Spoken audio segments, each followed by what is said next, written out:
Before we begin, let's just make one thing clear. Indian is not an ethnicity, not a race, and definitely not a religion. India is currently the second most populous country in the world behind China, but it's not going to be that way for long. It's predicted that at current population growth rates, India will become the world's most populous country for the first time in only 5 years, in 2022. For babies born on the earth today, they probably won't ever remember a time in history when India wasn't the world's most populous country, as opposed to our generation and before, who always remember China as being the world's most populous country. India's population currently sits at around 1.3 billion people, and for perspective on how astronomically large that number is, the US currently only has about 25% of that number at around 300 million. So for every US American citizen, there are over 4 Indians. Astonishingly, when the rest of both North and South America are included, India still beats them out population-wise, seeing how the combined population of the Americas is only around 1 billion people. Clearly, there's a lot of people living there, and it's very easy for us living in the Western world to forget just how much their population dwarfs our own. Now, the reason for me saying all of this is that there's an immense amount of diversity in India, let alone the Indian subcontinent. Imagine all of the ethnic, linguistic, and religious diversity of the population of all of Africa stuffed into a country the size of Argentina. India is obviously not a homogeneous country, but most people don't know just how truly diverse it is. And when you include the rest of South Asia, the situation gets even more complicated. South Asia, which is frequently referred to as the Indian subcontinent, is usually defined as the countries of Bangladesh, Bhutan, India, the Maldives, Nepal, Pakistan, and Sri Lanka. The western half of Pakistan is occasionally thought of as more Middle Eastern because their population has more in common with the Iranian-speaking peoples of Afghanistan and Iran, but we're going to include them with the rest of South Asia for this video. India has around 11 main ethnic groups, the largest of which being the Hindi-speaking peoples of northern India, that are very difficult to classify by ethnicity.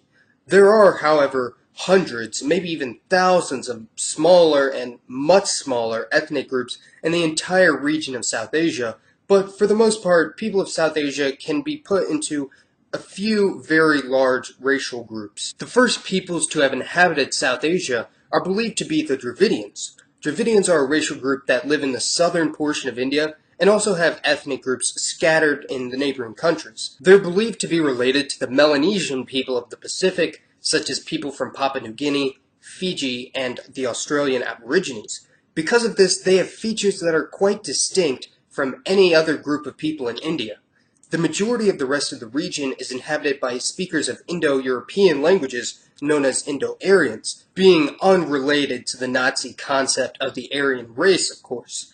The Indo-Aryan people migrated into northern India around 3,000 to 4,000 years ago, most likely traveling through Iran and Afghanistan into the subcontinent. They mixed with the native Dravidians of India, but retained their distinct languages and culture, which is why the Indo-Aryan languages of India are actually more closely related to the European languages than to the much closer geographically Dravidian languages, believe it or not. Indo-Aryan people inhabit the northern portion of India, all of Bangladesh, the southern part of Nepal, eastern Pakistan, the island chain of the Maldives, and the southern part of Sri Lanka. There's also a small Indo-Aryan ethnic group called the Rohingya people that are related to the Bengalis and bleed over into neighboring Burma, but that's a topic for another day.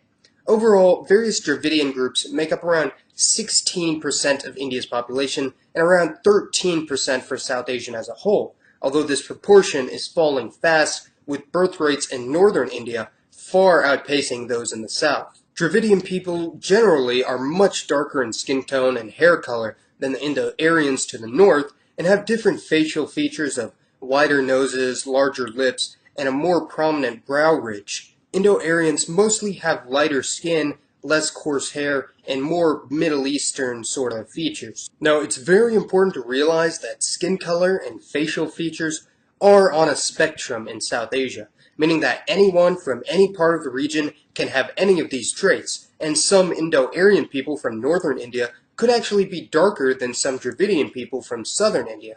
This is because of the extreme mixing that has gone on in the Indian subcontinent in the past few thousand years, with pretty much all Indo-Aryans having at least some Dravidian ancestry, and vice versa.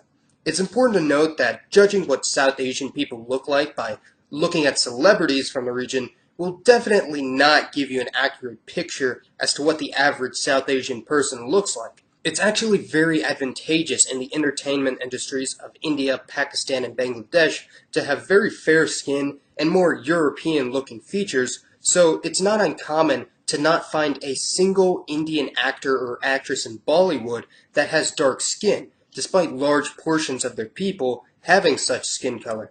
Even Nina Davuluri, who is famously the first person of Indian descent to win Miss America in 2014, acknowledged that she would probably not have gotten very far in Indian modeling because her skin is too dark. The Indo-Aryan groups that are on the fringes of the subcontinent, such as the Assamese in the far northeast of India, or Nepalis in the far north of the region, generally have anywhere from 15 to 20% admixture from the neighboring East and Southeast Asian people, since Tibet lies directly to the north of Nepal and India, and Bangladesh and Assam are very close to the border of Southeast Asia.